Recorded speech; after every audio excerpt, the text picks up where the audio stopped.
माननीय सदस्यहरू, अब शून्य समयको कार्यक्रम प्रारम्भ हुन्छ।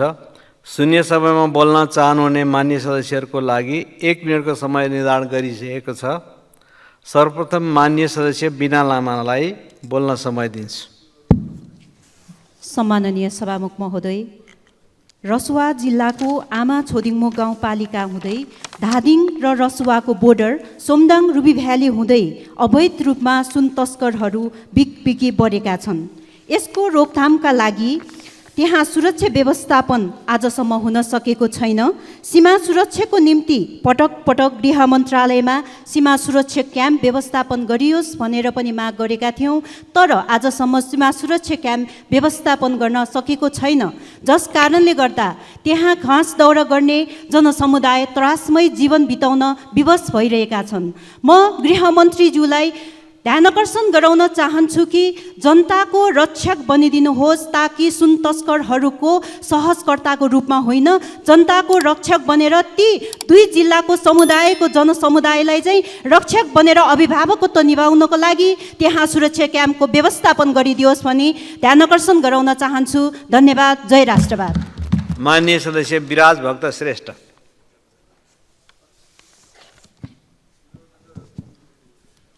सम्मान्य सभामुख महोदय, अस्थिर राजनीतिले देशको छवि खस्किँदैछ।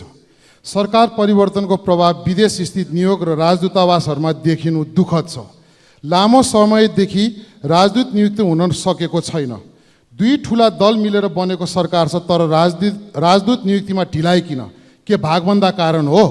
के राजदूत पद राजनीतिक भर्ती केन्द्र हो? राजदूत देशको प्रतिनिधि भएर जाने हो कि दलीय प्रतिनिधि? राजदूत नहुँदा देशको प्रतिष्ठामा आँच आएको छ र नेपालीहरूलाई समस्या परेको छ। सरकारको राजदूत नियुक्ति सम्बन्धी निर्देशिका 2075 को पालना भएको छैन। यसले नेपालको अन्तर्राष्ट्रिय छवि धमिल्याउन सक्छ। देशको प्रतिनिधित्व गर्नुपर्ने राजदूत पदमा पदीय मर्यादा नै धान्न नसक्ने मान्छेको नियुक्तिले विश्व समुदायको नजरमा नेपालको छवि धमिलिने वातावरणको सृजना नगर्न सभामुख मार्फत सरकारको गम्भीर ध्यान आकर्षण गराउन चाहन्छु। नेपालको जय होस्। माननीय सदस्य बिना जयसवाल। सम्माननीय सभामुख महोदय, केही स्ट्याट्सहरू छन्, कृपया ध्यान दिनुहोला। नम्बर 1 मा 2080-81 मा नेपाली नागरिकता त्याग गर्ने हाराहारी 1400 पुगेछ, पछिल्लो वर्षको तुलनामा 5 गुणा बढी। दोस्रो मा 2080-81 मा 70,000 नेपालीले PR लिएर देश छोडेका छन्। तेस्रोमा एउटा आर्टिकलले उल्लेख गर्छ, रितिन्दै युवा जनशक्ति वर्षमा 5 लाख उत्पादन, 7.5 लाख विदेशी भूमिमा गुलाम। चौथोमा आर्थिक वर्ष 81-82 को पहिलो महिना श्रावणमा 60,000 नेपाली नागरिक विदेश पलायन भएका छन्। पाँचौँमा 2080-81 में मेरो जिल्ला पर्सामा मात्र 10,000 युवाहरूले राजधानी बनाएका छन्। नोट गर्नुहोला, सरकारी तथ्याङ्क बाहेक इलिगल इमिग्रेसन, टुरिस्ट भिजा मार्फत तथा लाखौँ लाख भारतमा पलायन भएका युवाहरूको कुनै कतै तथ्याङ्क छैन। सभामुख महोदय, बौद्धको धरतीमा बुद्ध जस्ता जनताहरूले आफ्ना पीडा, आफ्ना आँसु आफ्नै छोप्ने गरेका छन्। दुर्भाग्यवश यदि नेपाली जनता श्रीलङ्का, बङ्गलादेशका जनता झै उग्र भएका भए अन्दाज लगाउनुहोस् आज के हुन सक्थ्यो होला। समय रहित यो कुराको हेका रहोस्। जय राष्ट्रवाद। धन्यवाद। माननीय सदस्य श्याम कुमार घिमिरे।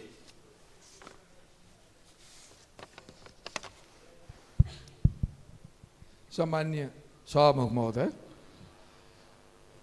अहिले भर्खरै एकजना माननीय सांसदले पनि उठाउनुभयो कुरा, गौरा पर्वमा भएको जुन घटना भयो त्यो घटनाका विषयमा।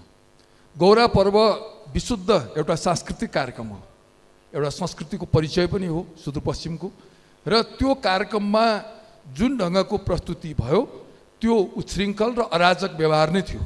र त्यो उच्छृङ्खल अराजक व्यवहार भनेको त्यो चाहे युवाले गरून्, चाहे त्यो प्रौढले गरून्, चाहे जुनसुकै लिङ्ग, धर्म, वर्ण जसले गरेको भए पनि त्यो उच्छृङ्खलै हो।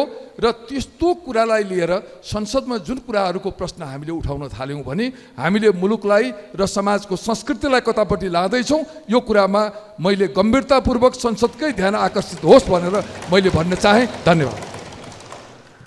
माननीय सदस्य शान्ति विक। सम्माननीय सभामुख महोदय, नेपालीहरूको चाडपर्वले छपक्क टक्क छोपिसकेको छ। आर्थिक हुनेले पर्व दैनिक मजदुरी गरेर चुलो बाल्नेको कर्जा लिएर भए पनि पर्व मनाउने परम्परा रहेको छ। त्यसैले सरकारले बेलैमा चरम महँगीले जनतामा पर्न जाने समस्यालाई समयमा नै बजार व्यवस्थापन, मूल्य नियन्त्रण, खाद्यान्न आपूर्ति सुनिश्चित गर्न कदम चाल्नुपर्ने हुन्छ। सरकारले यसबारेमा गम्भीरता नलिएमा जनतामा आक्रोश र असन्तुष्टि फैलिने सम्भावना रहन्छ र खाद्यान्नको महँगीले जनजीवनमा गहिरो प्रभाव पार्छ, जसले आर्थिक, सामाजिक र सांस्कृतिक पक्षलाई नै प्रभावित गर्न सक्छ। र यो समयमा चोरी डकैती नियन्त्रण, यात्राको सुरक्षा, संवेदनशील क्षेत्रमा निगरानी, प्रभावकारी प्रहरी गस्ती र धार्मिक सहिष्णुता कायम राख्न र साम्प्रदायिक सद्भाव बनाउन सतर्क रहन पर्छ। यो सबै कुरा सभामुख मार्फत म सरकारको ध्यान आकर्षण गर्छु। धन्यवाद। जय नेपाल। माननीय सदस्य शिव नेपाली। सम्माननीय सभामुख महोदय, नेतालाई राजनीतिले स्वस्थ बनाएन, स्वास्थ्य सेवालाई नेताले स्वस्थ बनाएनन्। 2071 साल जेठ 8 गते नेपाल सरकारले तत्कालीन जिल्ला अस्पताल डडेलधुरालाई 100 शैय्याको उपक्षेत्रीय अस्पतालमा स्तर उन्नति गर्यो। यस स्तर उन्नतिका बखत 17 जना कन्सल्टेन्ट चिकित्सकको दरबन्दी सहित सेवा प्रवाह गर्ने गरी 14वटा विभाग बनाएर सेवा गर्ने गरी सङ्गठनात्मक संरचना सहित गरिएको थियो।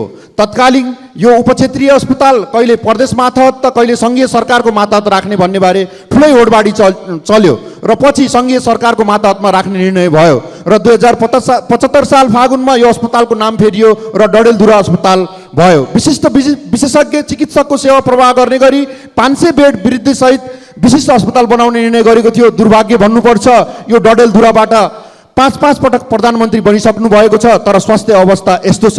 सुदूरपश्चिमको 7वटा पहाडी जिल्लाको केन्द्र हो डडेलधुरा, तर आज 10 वर्ष भइसक्यो अस्पतालमा एकजना पनि विशेष चिकित्सकको दरबन्दी नेपाल सरकारबाट भएको छैन। मुस्किलले 2-4 जना छात्रवृत्ति करारका चिकित्सकहरू डडेलधुरा अस्पतालमा छन्।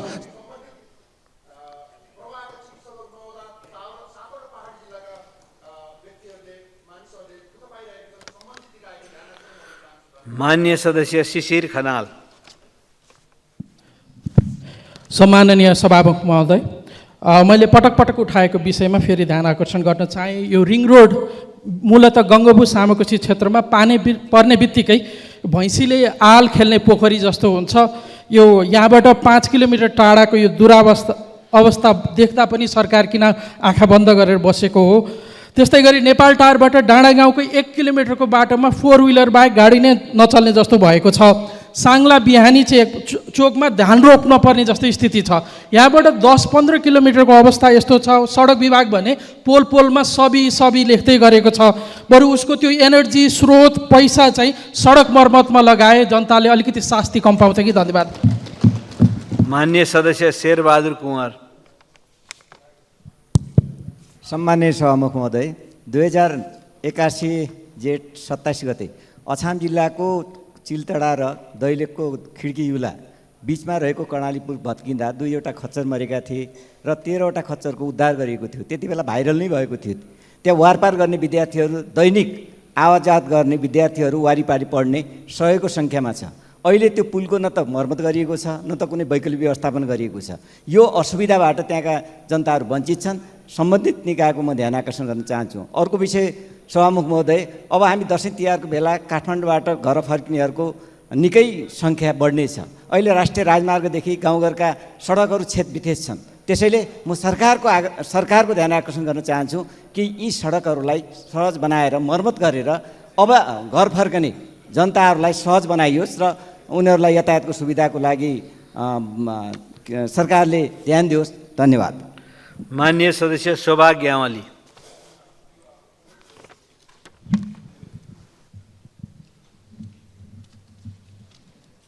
सम्माननीय सभामुख महोदय, बर्दिया जिल्ला बाढी प्रभावित जिल्ला हो। 2071 र 73 सालमा भीषण बाढी गई धेरै घर परिवार पूर्ण क्षतिमा परेका थिए। भूकम्प पीडित परिवारले सरह बाढी पीडितलाई पनि घर बनाउन राहत उपलब्ध गराउने निर्णय नेपाल सरकारले गरेकोमा पहिलो किस्ता बापत रु 50,000 मात्र उपलब्ध भएको थियो। ऋण गरेर केही पीडित परिवारले घर निर्माण पनि गरे, तर धेरै परिवारले अहिलेसम्म विचलितमा परेर बस्नु परेको छ। पटक पटक डेलिगेसन मार्फत सरकारको ध्यान आकर्षण गर्ने काम भएको हुँदा निर्णयअनुसार उक्त राहत उपलब्ध हुन सकेको छैन। यथाशीघ्र निर्णयअनुसारको राहत उपलब्ध गराउनको निम्ति म नेपाल सरकारसँग ध्यान आकर्षण गर्न चाहन्छु, माग गर्न चाहन्छु। साथै बौबै गेरुवा कर्णाली ओराई मान जस्ता नदी बर्दियामा रहेका छन्, त्यसको तटबन्धनको उचित व्यवस्थापन गर्नको निम्ति मैले नेपाल सरकारसँग जोरदार माग गर्न चाहन्छु। हस्त धन्यवाद। मान्य सदस्य सन्तोष चालिसे।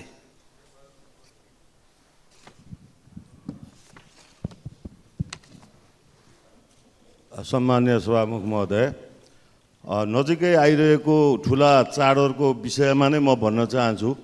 यति बेला बजार अलि चलायमान पनि छैन, व्यवसाय पनि कमजोर भएको अवस्थामा बजार चाहिँ एक्कासी वृद्धि भएको जानकारीमा आएको छ र मैले आफैले पनि यसो अनुगमन गरेका थिएँ। अहिले यो 2300बाट 2700 चामलमा पुगेको छ भने दालको 180बाट 220 पुगेको छ, केराउको 170बाट 250 पुगेको छ, यो चिनीको 90बाट 120 पुगेको छ। यो चाहिँ नि यसरी क्रयशक्ति घटेको बेला, व्यवसाय सुकेको बेला जनतालाई मार हुने गरी यो बजार कसरी बढेको छ, यो बढ्न कारण के हो? यो घर घरको आवाज हो। धेरै व्यक्तिलाई अहिले चाहिँ चाड नमनाइ पनि नहुने र चाहिँ क्रयशक्तिका अभावको कारणले, कमजोरीका कारणले बजार जान पनि डर लाग्ने अवस्था भएको हुनाले यसमा निगरानी गर्न पनि जरुरी छ, अनुगमन गर्न पनि जरुरी छ, मिसावटमा। मान्य सदस्य सपना राज भण्डारी। सम्माननीय सभामुख महोदय, नेपाली आकाश असुरक्षित र नेपालको वायु सेवा सङ्कटग्रस्त रहेको भन्ने छलफल र खबरहरूका बीच नेपाल वायु सेवा निगमको बेथिती र लापरवाहीले 800 भन्दा बढी यात्रुहरू विचलितमा परेको खबर फेरि बाहिर आएको छ। यति बेला नेपाल वायु सेवा निगमका 4 मध्ये 3 जहाज ग्राउन्डेड भएका छन्। 2 वटा वाइड बडी त पहिल्यै ग्राउन्डेड छन्।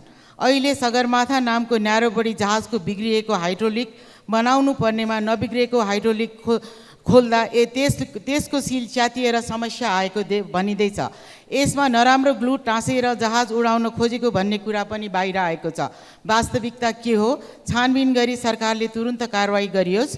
निगममा देखिएको लापरवाही र व्यथितिले नेपाली आकाश दिन प्रतिदिन असुरक्षित बन्दै हवाई दुर्घटनाहरू बढेको छ। नेपाल वायु सेवाको साख घिरेको छ। यति मात्र होइन, 52 अर्ब ऋणमा डुबेको छ। सरकारको निगमलाई यो दलदलबाट निकाल्न र हवाई यात्रुहरूको सुरक्षामा ध्यान जाओस्। माननीय सदस्य सराज अहमद फारूकी।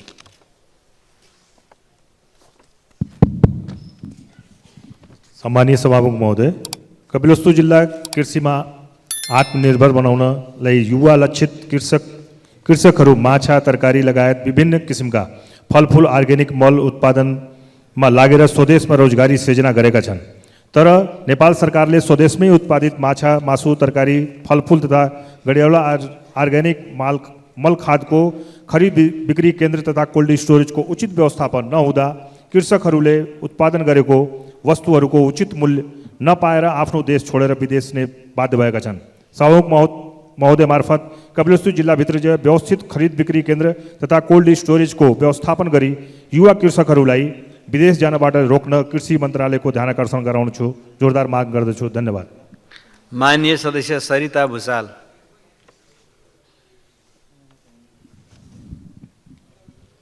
सम्माननीय सभामुख महोदय, पश्चिम नवलपरासी जिल्लाको सुस्ता गाउँपालिका वडा नम्बर 4 नर्सरीमा करिब 5 करोडको लागतमा निर्माण भएको चिस्यान केन्द्र सञ्चालनमा आउन नसक्दा यस क्षेत्रका किसानहरू अत्यन्तै समस्यामा परेका छन्।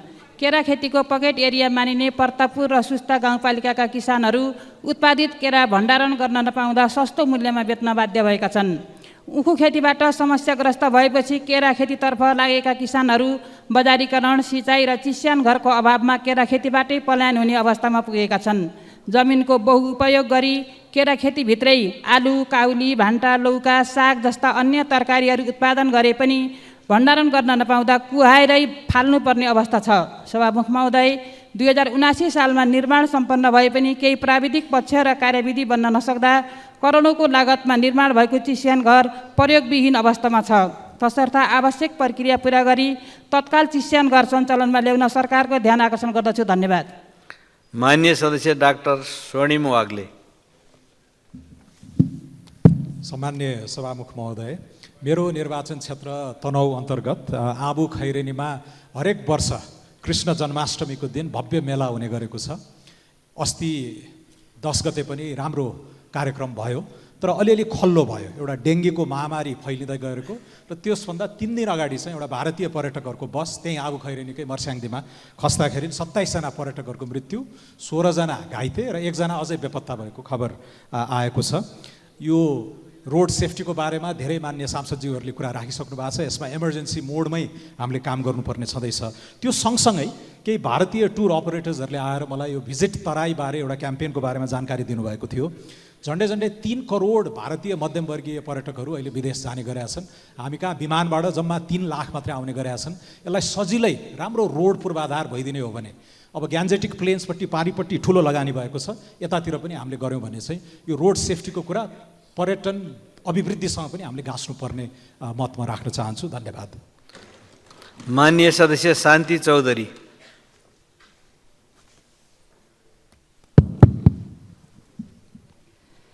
सम्माननीय सभामुख महोदय, सरकारले 2057 साल साउन 2 गते कमैया मुक्ति घोषणा गर्यो। हामीले 25औं मुक्त कमैया दिवस पनि मनाइसकेका छौँ। भूमि ऐन 2021 को 8औं संशोधनमा भूमिहीन सुगुम्बासी र अव्यवस्थित बसोबासीहरूको दीर्घकालीन समस्या समाधान गर्ने कुरा उल्लेख गरिएको छ। सरकारले विभिन्न समयमा विभिन्न आयोग मार्फत समस्या समाधान गर्ने कोसिस गरे पनि मुक्त कमैयाहरूको आन्दोलनले सुरुवात अवस्थामा उठाएका विषयहरू आज पनि उस्तै छन्। तथ्याङ्क अध्यावधिक विषय, चाहे क्षतिपूर्ति राहतको विषय, सरकारले मुक्त कमैयालाई छुट्याएको जमिनमा देखिएको दोहोरो तेह्रो स्वामित्वको विषय, यी समस्या आज पनि जस्ताका तस्तै छन्। सभामुख महोदय, सामाजिक आर्थिक सन्तुलन मिलाउन यिनका सन्तानहरूलाई राज्यले सिर्जना गर्ने अवसरमा कोटा छुट्याउनु पर्छ। माननीय सदस्य सीता मिजार।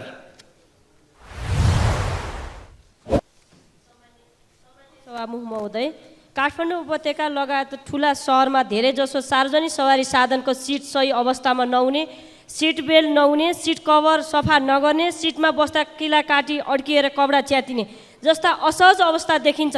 यसले गर्दा सार्वजनिक यातायातप्रति आकर्षणभन्दा विकर्षण पैदा गरेको छ। सवारी तथा यातायात व्यवस्था ऐन 2049 को दफा 23 मा भएको व्यवस्था र सार्वजनिक यातायात आचार संहिता 2068 को पालना भएको पाइँदैन। त्यसैले भएका कानुनको प्रभावकारी कार्यान्वयन र समय सन्दर्भमा सान्दर्भिक संशोधन गरी सार्वजनिक सवारी साधनलाई साथै सवारी साधनलाई सधैँ चुस्त दुरुस्त सफा र सर्वसुलभ तरिकाबाट यातायात सुविधा उपलब्ध गराउनका लागि म सम्मान्य सभामुख महोदय मार्फत सरकारको गम्भीर ध्यानाकर्षण गराउन चाहन्छु। धन्यवाद। जय नेपाल। माननीय सदस्य सुदन किराँती।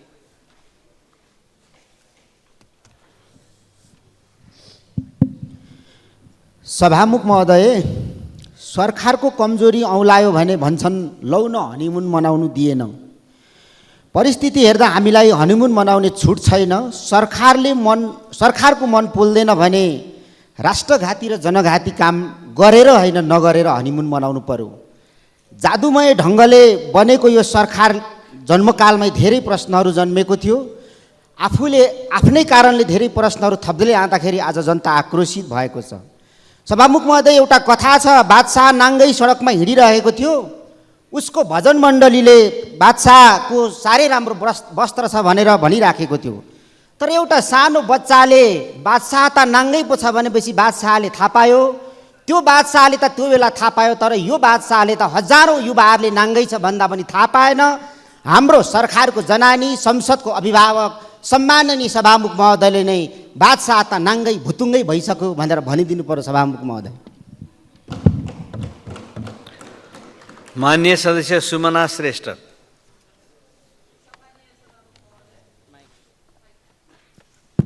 सम्मानीय सभामुख महोदय, यो हिजो हामीले धितोपत्रको ऐन संशोधन गर्न बनेको पहिलो संशोधन विधेयकमा छलफल गऱ्यौँ। यो चाहिँ नि म सम्पूर्ण सांसदज्यू, सभामुखज्यू, यहाँ काम गर्ने कर्मचारी, मिडिया सबैलाई एउटा रिक्वेस्ट गर्न चाहन्छु। त्यो पार्लियामेन्टको व्यवस्था नभएको विधेयक डाउनलोड गरेर राइट क्लिक गरेर त्यसको प्रपर्टिज एकताले हेर्नु, त्यसको अथर के छ, एउटा अमुक ल फर्मको नाम छ त्यसमा, के यो अर्थ मन्त्रालयको वर्डको माइक्रोसफ्ट वर्डको सबै त्यो ल फर्मले किनिदिएको हो कि त्यो विधेयक नै ल फर्ममा गएर ड्राफ्ट गरेको हो। यस्तो महत्त्वपूर्ण विधेयक, नेपालको जुनसुकै विधेयक पनि नेपालको कर्मचारीले ड्राफ्ट गर्छ कि सरकारले ड्राफ्ट गर्छ कि कुनै ल फर्मले ड्राफ्ट गर्छ, आउटसोर्स गरेको भए आउटसोर्सको डकुमेन्टेसन चाहियो। र यो यदि यो धितोपत्र संशोधनको विधेयक एउटा अमुक ल फर्ममा डेभलप गरेको भए चाहिँ नि यो खारेज गरेर फेरि अर्को दर्ता गर्नु पर्यो। धन्यवाद सभामुख महोदय। माननीय सदस्य सुरेन्द्र राज आचार्य। सम्मानीय सभामुख महोदय, तराईका विभिन्न भागहरूमा छिमेकी देश भारतबाट अन्तर्राष्ट्रिय कानुन मापदण्ड विपरीत निर्माण गरिएका बाँधहरूका कारण नेपाली भूभाग डुबानमा हुने गर्दछन्।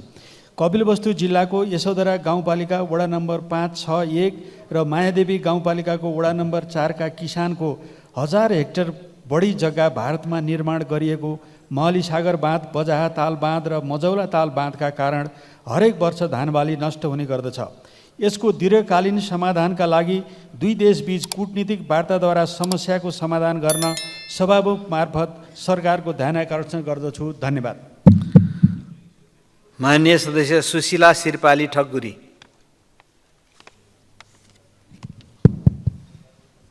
सभामुख महोदय, अहिले आम नागरिकमा ठुलो आशंका पैदा भएको छ र भन्ने गरेका छन् आमा के भन्छ जस्तो देख्यो उस्तै भन्छ।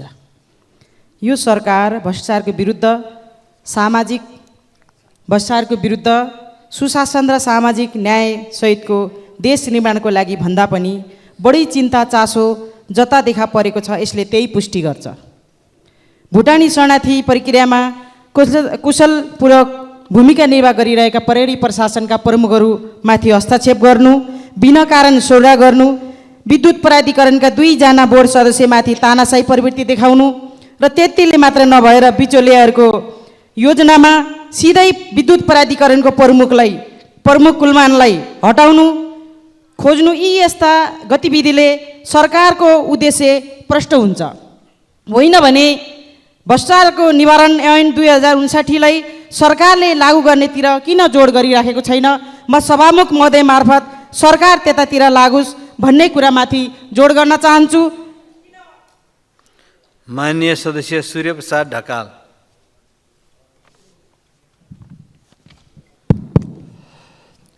सम्माननीय सभामुख महोदय, आजभन्दा 30 वर्ष अगाडि सुकुम्बासी भूमिहीन र मुक्त कमैयाहरूलाई विभिन्न आयोगहरूले जग्गा धनी लाल पूर्जा वितरण गरिएको थियो।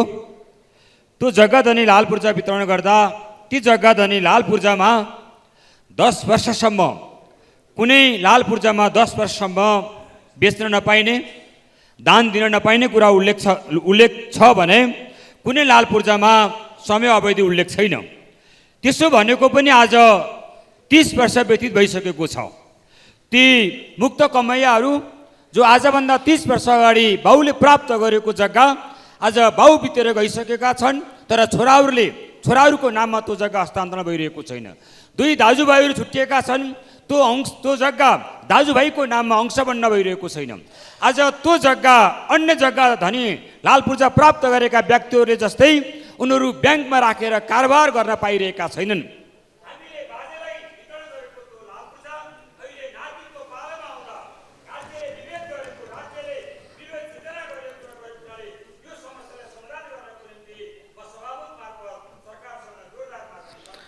माननीय सदस्य सूर्यमान तामाङ दोङ।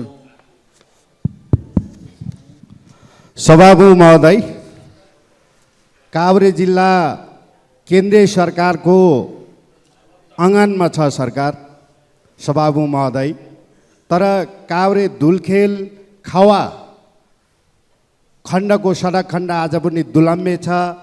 रामेछाप, दोलखा, सिन्धुपाल्चोकको जनता हिँड्ने सडक, काभ्रेली जनताको त्यो मुख्य सडक, त्यो सडक अहिले पनि दोलम्मे छ। कहिले त्यसको चाहिँ यो पिच हुन्छ सरकार, यो सभामुख महोदय मार्फत म यो जानकारी पाऊँ भनेर भन्छु सरकार। अर्को तपाईँका डाँडापारी क्षेत्र, खोपासी, तालडुङ्गा, कामीडाँडा सडक खण्ड, तिमाल, भकुण्डे, तिमाल, मेच्छे, मुखपटार सडक खण्ड, त्यो सडकहरूमा बजेट व्यवस्थापन गरी त्यहाँका जनतालाई सडक सुचारुको लागि व्यवस्थापन गर्नको लागि सभामुख महोदय मार्फत नेपाल सरकारलाई म ध्यानकर्षण गर्न चाहन्छु। सभामुख महोदय, धन्यवाद। माननीय सदस्य सोभिता गौतम। सम्माननीय सभामुख महोदय, लगभग 40,000 सुरक्षा गार्डको गुनासो सुनाउन चाहन्छु। सभामुख महोदय, हरेक दिन वा रात 12 घण्टा गर्मी वा कठाङरुदो चिसो नभने सुरक्षा दिनुपर्ने, कुनै दिन बिदामा बस्न पनि नहुने, बिदामा बसे तलब पनि काटिने, तलब एकदमै न्यून हुने, त्यसमा पनि सेक्युरिटी कम्पनीहरूले 5 देखि 12,000 कमिसन काट्ने गरेको रहेछ। त्यो पनि तलब समयमा छैन। सामाजिक सुरक्षा कोषमा पनि हालिएको रहेन रहेछ। 2080 साल साउनदेखि बढेको तलब पाउने भनी सरकारबाट पत्र प्राप्त भएअनुसार कम्पनी जुनमा काम गरेको छ सो कम्पनीले चाहिँ नि बढेको तलब सेक्युरिटी कम्पनीहरूलाई दिए तापनि सेक्युरिटी कम्पनीहरूले चाहिँ सेक्युरिटी गार्डहरूलाई बढेको तलब नदिने, दसैँ बोनस पनि नदिने गरेको हामीले पायौँ। दुःख गरेर दिनरात नभनिकन, बिदा नभनिकन सुरक्षार्थ खटिने सुरक्षा गार्डहरूको तलब नियमअनुसार समयमा दिन र दसैँ बोनस पनि दिन र शनिबार र बिदाको दिन काम गरेको जुन छ त्यसको पनि थप तलब दिनको लागि व्यवस्था गर्न सरकारको गम्भीर ध्यान आकर्षण गराउन चाहन्छु। धन्यवाद। माननीय सदस्य सञ्जय कुमार गौतम। सम्माननीय सभामुख महोदय, म भर्खरै वीर हस्पिटलबाट आउँदैछु। मेरो पिताजी बिरामी भएकोले गएको थिएँ सभामुख महोदय।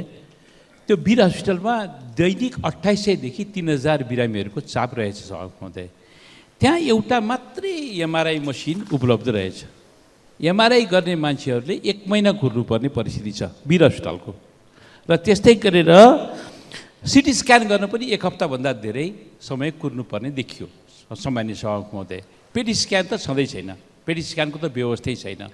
सामान्य यी सबै कुराहरू लिन पनि यो डायग्नोस्टिक केयर सेन्टर, सौर्य डायग्नोस्टिक जस्ता संस्थाहरूमा जानुपर्ने, धेरै पैसा तिर्नुपर्ने, जनताले दुःख पाउने अति भएको जस्तो मलाई लाग्यो सभामुख महोदय। यसतर्फ नेपाल सरकारको गम्भीर ध्यान आकर्षण गर्न चाहन्छु। अब ठुल्ठुलो गरेर कुरा गरेर केही काम छैन। वीर अस्पतालको त हालत त्यो भयो भने अन्य देशभरिका अस्पतालको हालत के होला?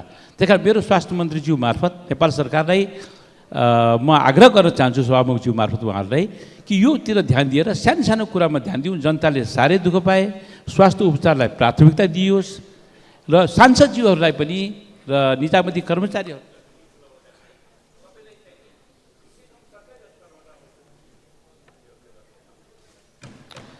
माननीय सदस्य हर्कमाया विश्वकर्मा। माननीय सदस्य हर्कमाया विश्वकर्मा। सम्माननीय सभामुख महोदय, संविधानले सम्पूर्ण नागरिकको अधिकारलाई सुनिश्चित गरेको छ, तथापि पनि हामी महिलाहरू कहीँ सुरक्षित हुन सकिएन। हाम्रा छोरीहरू स्कुल, कार्यस्थल, कलेज सँगै आफ्ना प्रेमिकाहरूसँग पनि, उनीहरू श्रीमानसँग पनि सुरक्षित हुन सकेनन्। सभामुख महोदय, अहिले तत्काल भदौ 7 गते अर्जुनधारा नगरपालिकामा 1 जना बालिकामाथि आफ्नै चिन्जान भएका छिमेकीबाट सामूहिक बलात्कृत भएकी छन् र त्यसमा सामेल हुने 19 वर्षीय अनिस लिम्बू, 34 वर्षीय सरोज राई, 25 वर्षीय केशव मगर लगायत 4 जनाले सामूहिक बलात्कार गरे पश्चात उनलाई सोही ठाउँबाट फेरि सोही ठाउँको लङ्का होटलमा लगी, त्यही राति 11 बजी लगी त्यही कार्यरत सुदीप श्रेष्ठ, सुजन डाङ्गी, सञ्जीव तामाङले पनि सामूहिक बलात्कार गरे।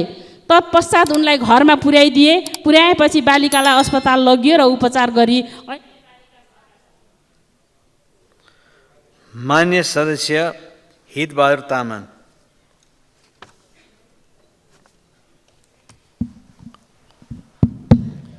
सम्माननीय सभामुख महोदय, जब मनसुन सुरु हुन्छ तब बाढी पहिरोले राष्ट्रको जनधनको ठुलो मात्रामा क्षति पुर्याउने गरेको छ। हवाई यातायातको अवस्था कति असुरक्षित छ भन्ने बारेमा मैले भनिरहनु परेन र सडक यातायातको बारेमा भन्नुपर्दा देशैभरि असुरक्षित छ। सडक सुरक्षाको राम्रो व्यवस्था छैन। त्यसमा पनि काठमाडौँलाई जोड्ने मुख्य सडक मुङलिन नारायणघाट सडकको बारेमा थोरै भए पनि म राख्न चाहन्छु। यातायातको चापको कारण सडक फराकिलो बनाउनै पर्छ, तर कसरी? छेउतर्फ त्रिशुली नदी छ, बढाउन सकिँदैन। कुनातर्फ भिर र भित्ता छ, छोएपछि पहिरो बग्छ। अहिलेसम्म कति मान्छे मारिए त्यसमा, मरे त्यसमा, कुनै लेखाजोखा गर्न सक्ने खालको अवस्था छैन। त्यसैले त्यसको भरपर्दो र वैकल्पिक मार्गको रूपमा माननीय सदस्य हितराज पाण्डे। सम्मानीय सभामुखज्यू, लघुवित्त पीडितहरूलाई सरकारले न्याय दियोस् भनी माग गर्दछु। भ्रष्टाचार हाम्रो देशको महारोग बनेर आएको छ। विभिन्न ठाउँमा भ्रष्टाचार व्याप्त छ भनेर भुक्तभोगी जनताहरूको गुनासो र भ्रष्टाचार रोक्नको लागि आवाज दिनौँ बढ्दो छ। भ्रष्टाचार कुराले रोकिँदैन, व्यवहारमा रोकिनुपर्छ, सुशासनबाट रोकिनुपर्छ, कानुनबाट रोकिनुपर्छ। जनताले आफ्नो जीवन व्यवहारमा भ्रष्टाचार रोकिएको अनुभूति गर्न पाउनुपर्छ। हाल प्रतिनिधि सभाको राज्य व्यवस्था तथा सुशासन समितिमा भ्रष्टाचार निवारण ऐन 2059लाई संशोधन गर्न बनेको विधेयक उप छलफल चलिरहेको छ। 76 सालमा संसदमा दर्ता भएको यस विधेयकको दफा 16मा मूल ऐनको दफा 45मा संशोधन गर्न भनेर 5 वर्षभित्र मुद्दा चलाउने विषय राखेर आएको छ। भ्रष्टाचार जस्तो कसुरमा हदम्याद राखिनु हुन्न भन्ने मेरो र हाम्रो दलको नेकपा माओवादी केन्द्रको दृढ मत रहेको छ। यसबारेमा व्यापक छलफलहरू भइरहेका छन् र हामीलाई खबर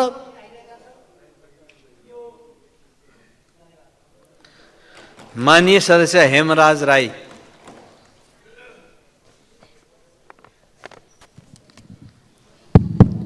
सम्माननीय सभामुख महोदय, नेपाल सरकारबाट भनौँ जब राजनीतिक नियुक्ति गर्ने कामहरू अथवा राजनीतिक नियुक्तिका लागि नामहरू सिफारिस गर्ने काम हुन्छ, तब नेपालका सचेत जनताहरूले ती नामहरू हेरेर समावेशिताको सवालमा प्रश्नहरू गर्ने गर्छन्, असन्तुष्टिहरू व्यक्त गर्ने गर्छन्। वास्तवमा हामी संवैधानिक आयोग, त्यो तपाईँ दलित आयोग भन्नुहोस् अथवा तपाईँको चाहिँ मधेसी आयोग भन्नुहोस्, थारू आयोग भन्नुहोस्, महिला आयोग भन्नुहोस् अथवा आदिवासी जनजाति आयोग भन्नुहोस्, त्यसका प्रतिवेदनहरू जुन चाहिँ यो सदनमा पेश हुन्छ, त्यो प्रतिवेदनलाई राम्ररी हेऱ्यौँ भने सरकारका हरेक नियुक्तिहरूको सन्दर्भमा समावेशिताका प्रश्नहरूको सन्दर्भमा उहाँहरूले पनि आफ्ना विचारहरू राखेका हुन्छन्, त्यस सन्दर्भमा सुझावहरू राखेका हुन्छन्।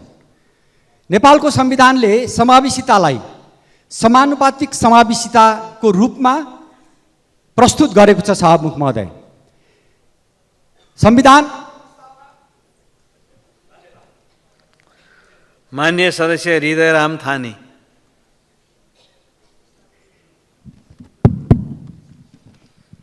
सम्मानीय सभामुख महोदय, 2047 साल यताका सबै भ्रष्टाचार र अकुश सम्पत्तिको छानबिन गर्नुपर्ने आवाज सर्वत्र उठिरहेकोमा हाल भ्रष्टाचार निवारण ऐनमा 5 वर्ष हदम्याद राख्ने विषय कुनै पनि हालतमा उचित हुँदैन। अर्कोतर्फ अर्थतन्त्रमा 80% योगदान रहेको निजी क्षेत्रमा अख्तियारको प्रवेशले लगानीकर्तालाई निरुत्साहित गर्छ। पुँजी विदेश पलायन हुने जोखिम हुन्छ। त्यसैले अख्तियारले निजी क्षेत्र पनि हेर्ने र लगानीकर्तालाई त्रसित बनाउने वातावरण बनाउनु हुँदैन। त्यस्तै हाल चरको रूपमा उठिरहेको निलम्बनको विषयमा भ्रष्टाचारको मुद्दा लागेका उच्च पदस्थहरू ठुला निर्णयमा संलग्न हुँदाको नतिजा के हुन्छ? कसको पक्षमा हुन्छ? प्रमाणको अवस्था के हुन्छ? भ्रष्टाचारको अभियोगमा खेपिरहेकाहरूले राष्ट्रिय अन्तर्राष्ट्रिय मञ्चमा नैतिकता र सदाचारको कुरा उठाउँदा कस्तो हुन्छ? यसबारे गम्भीर हुनैपर्छ। त्यस्तै नीतिगत निर्णय केलाई भन्ने विषय स्पष्ट छैन। विभागको निर्देशकले गर्न सक्ने काम पनि क्याबिनेटमा लैजाने प्रवृत्ति कति ठिक हो? त्यसैले नीतिगत निर्णयका विषयमा स्पष्ट व्याख्या सहित छिटोभन्दा छिटो कानुनी व्यवस्था हुनुपर्छ। धन्यवाद। माननीय सदस्य ज्ञानु बस्नेत सुवेदी। सम्माननीय सभामुख महोदय, म आज नेपाली श्रमिक मजदुरहरूका समस्याका बारेमा केही कुरा राख्न चाहन्छु। श्रम ऐनको दफा 11 मा कुनै पनि श्रमिकलाई नियुक्ति पत्र नदिई काममा लगाउन पाइने छैन। यदि त्यस्तो कार्य गरेमा दण्ड सजाय हुन्छ भनेको छ, तर कार्यान्वयन अहिलेसम्म पनि भइरहेको छैन। यो कहिले हुन्छ? नियमित काममा नियमित रोजगारी भनिएको छ, तर त्यसको दुरुपयोग गर्दै स्थायी प्रकृतिको काममा ठेकदार मार्फत श्रमिक राख्ने शोषणकारी काम जारी छ। योगदानमा आधारित सामाजिक सुरक्षा किन कार्यान्वयन हुन सकेको छैन? ऐन पास भइसकेपछि पनि यसको कार्यान्वयन गर्दिन भन्न मिल्छ र? सभामुख महोदय, एउटा श्रमिकको परिवार सहर बजारमा 17,300 तलबमा कसरी बाँच्न सक्छ? राज्यले तोकेको यो तलब त्यो पनि किन कार्यान्वयन भएको छैन? महँगीको आधारमा श्रमिकको तलब भत्ता तत्काल वृद्धिको लागि सभामुख महोदय मार्फत नेपाल सरकारसँग जोरदार माग गर्दछु। धन्यवाद। लाल सलाम। माननीय सदस्य ज्ञानेन्द्र बहादुर कार्की। सम्माननीय सभामुख महोदय, हाम्रो संविधानमा प्रत्येक नागरिकलाई स्वास्थ्य सेवाको समान हक हुनेछ भन्ने उल्लेख छ, तर व्यवहारमा नागरिकहरूले यो अनुभूत गर्न सकेका छैनन्। त्यस्तै गरेर मेरो निर्वाचन क्षेत्र सुनसरी 4 का जनताहरूले लामो समयदेखि आधारभूत स्वास्थ्य सेवा पनि पाइ नराखेको अवस्था छ। त्यसैले म सभामुख मार्फत त्यो क्षेत्रमा रहेका जति स्वास्थ्य केन्द्रहरू छन्, नगर अस्पतालहरू छन्, तिनीहरूलाई दक्ष जनशक्ति र आधुनिक उपकरण अविलम्ब व्यवस्था गरियोस् भनेर स्वास्थ्य मन्त्री र सम्बन्धित निकायको गम्भीर रूपले ध्यान आकर्षण गराउन चाहन्छु। धन्यवाद। माननीय सदस्यहरू, शून्य समयमा माननीय सदस्यहरूले बोल्ने क्रम यही समाप्त हुन्छ।